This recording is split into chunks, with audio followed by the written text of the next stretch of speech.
Hi everyone, I'm Hsing-ay and welcome to my Nutmeg Studio series for the YouTube channel.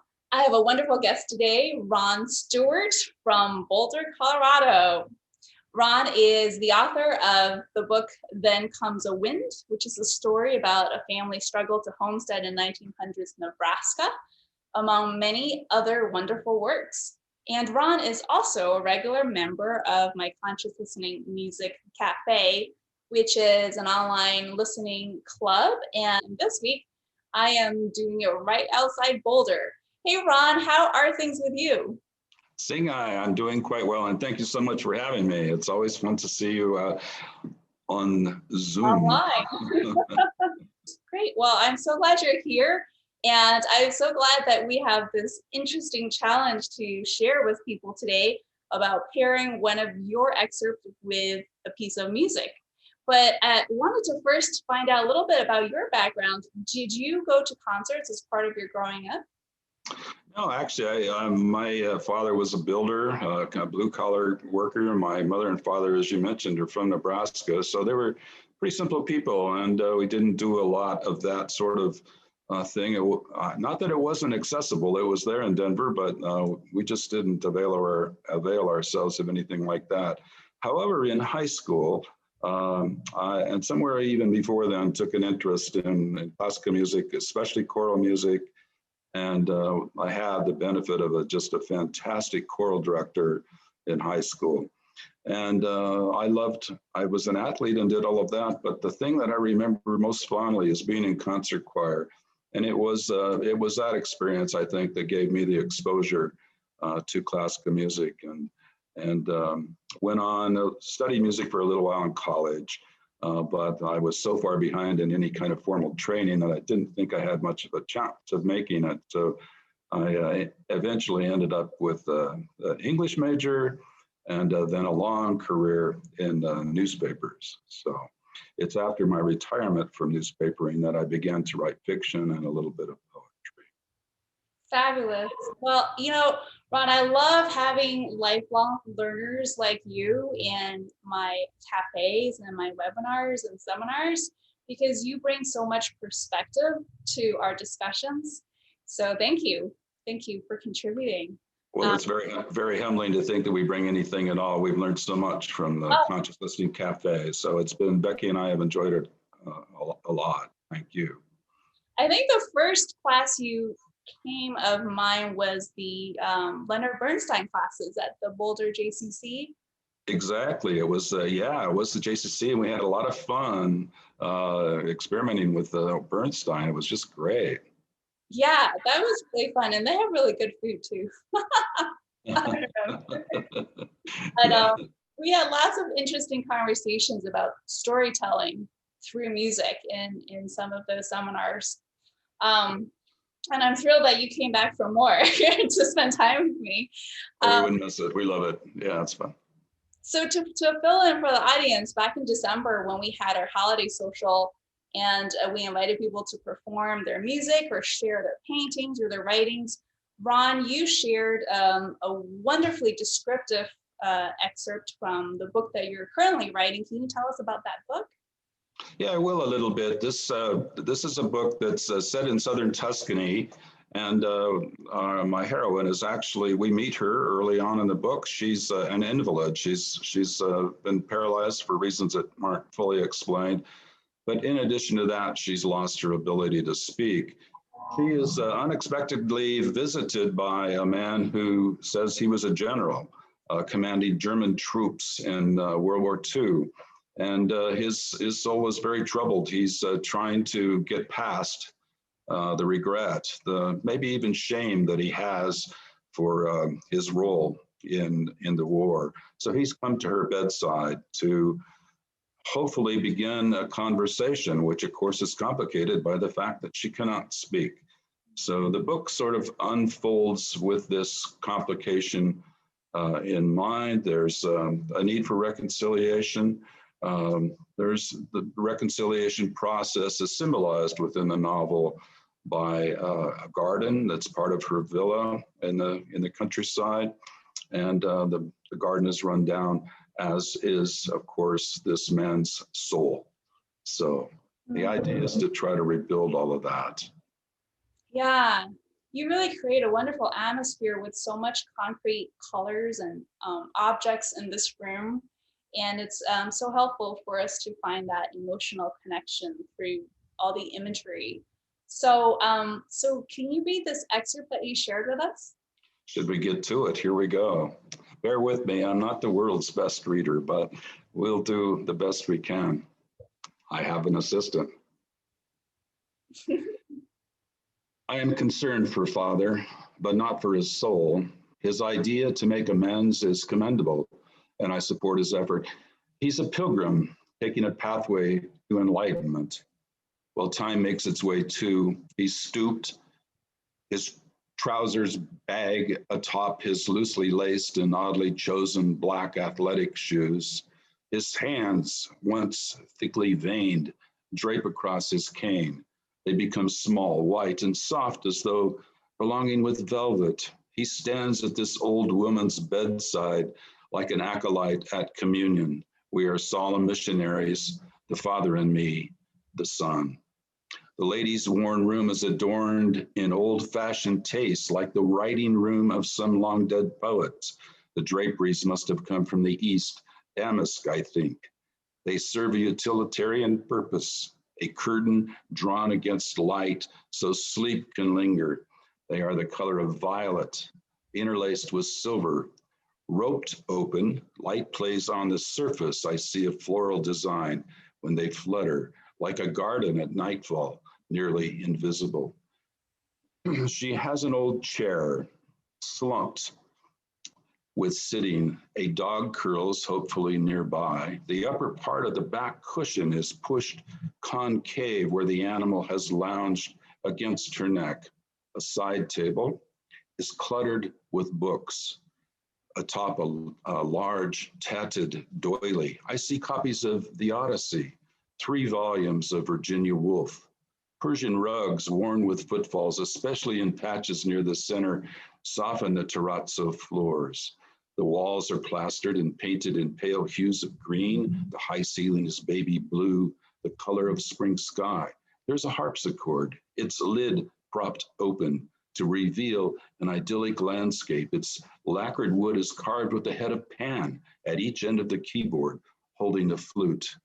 The foot pedals lie bunkered in heavy wood, also carved, the shape of a long-haired mermaid. I went to push one of the keys to make a sound. Any sound would do, even a single note to suggest a chorus finding its pitch. I see an inscription. It's hard to read, but I make out the words. Lacking skill, art is, and the rest is either worn away or caught in reflection from the bright window light. Beautiful. Thank you so much for reading your own words. Thank you. So after you shared that beautiful writing with us, then you put down this challenge that you wanted to see if any of us would match it to a piece of music. And I really enjoyed that challenge. And before I share what I came up with, musically speaking, I just wanted to, in closing, ask if you might have some tips for potential visitors to our cafe. You yourself are not a musician by trade, but you're so very comfortable just being part of the discussions and sharing what you hear from your own point of view.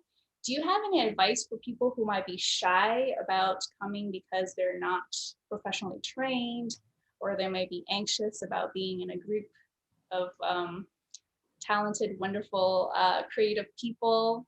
What tips might you have? I do have advice, and it's so simple. Put all that silly stuff aside and come to the cafe and see what you can learn. After all, that's really what we do with life. And why let, so to say, shyness or ego or whatever it may be, why let that get in the way? Just come. I felt very comfortable. I know that there are musicians, there are students of yours and others who are quite accomplished. And as you mentioned, I'm not a musician, unless you count playing Kumbaya on the guitar is musicianship. I do not. but we're there to learn things, and we've learned a lot about music, how it's shaped, how it's colored, the images it might evoke, what might be chosen in a progression of notes or chords in order to evoke a certain image or a certain feeling. It's opened my eyes, because I think mostly I just listen to music and don't worry too much about what images I'm seeing. My partner Becky, by contrast, is very much prone to let the images arrive in her brain as she hears the notes. In any event, for her or for me, it's wonderful to have some explanation from a wonderful artist such as you, Hsing-ay. Oh, thank you. Well, there you have it, you guys. Ron says, come to the cafe and visit us. And I think that the more perspectives we have in the room, the more fun it is. I really get a kick out of hearing how everyone experiences music in their own unique ways and bring in their own life experiences. And I look forward to that the most. So, all right. Well, thanks so much for sharing. And now let's go to the piano. Thank you so much for having me, Hsing-ay. Thanks, Ron. There's an old woman in lingering sleep, old masterpieces throughout, books, a harpsichord, old Persian rugs, colors mentioned are silvery curtains, pale green walls, and so on. And I chose Chopin's First Nocturne in B flat minor, Opus 9, number 1. So here are some details that you might notice in the opening. First time, I'm just going to play it through.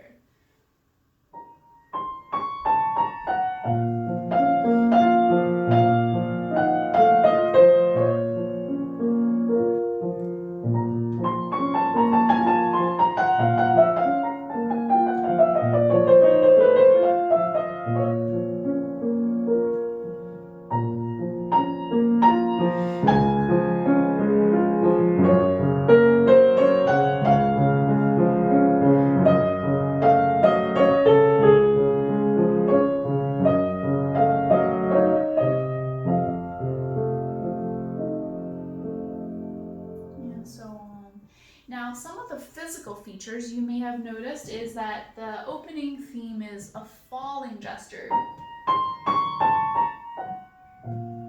And the left hand, the shadows sneak in. It doesn't start right away with the right hand. Then we hear a long duration.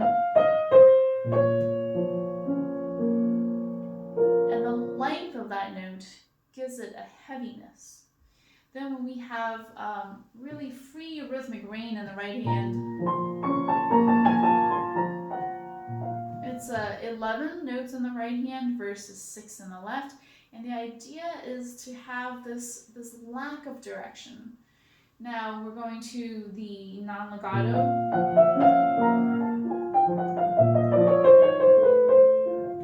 So there's an interesting change in the articulation. And it suggests to me something fragile. And then we go to major chord.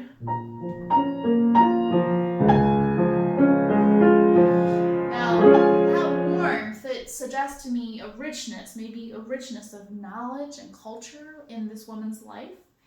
Now we return.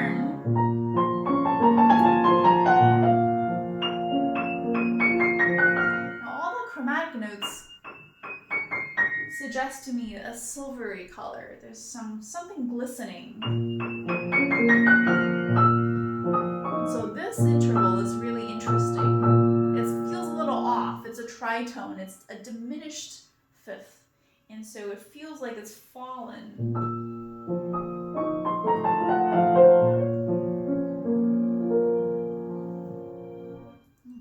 So how are these possibly connected to Ron's specific words?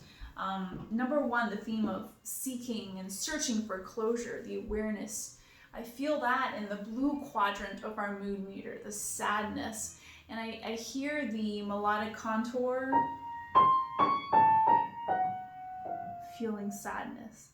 Now, the second is the nostalgia, the regretful longing, looking forward towards the serene green quadrant. And so when we have this lovely major chord, I hear it there. Now the third that I hear is that there's a potential, with the harpsichord longing to be played and this live dog just sitting there. This reminds me of the sunny yellow quadrant.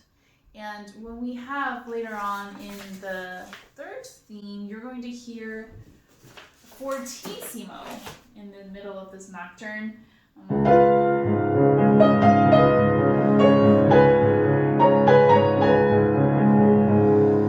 feel like that's the life force surging underneath.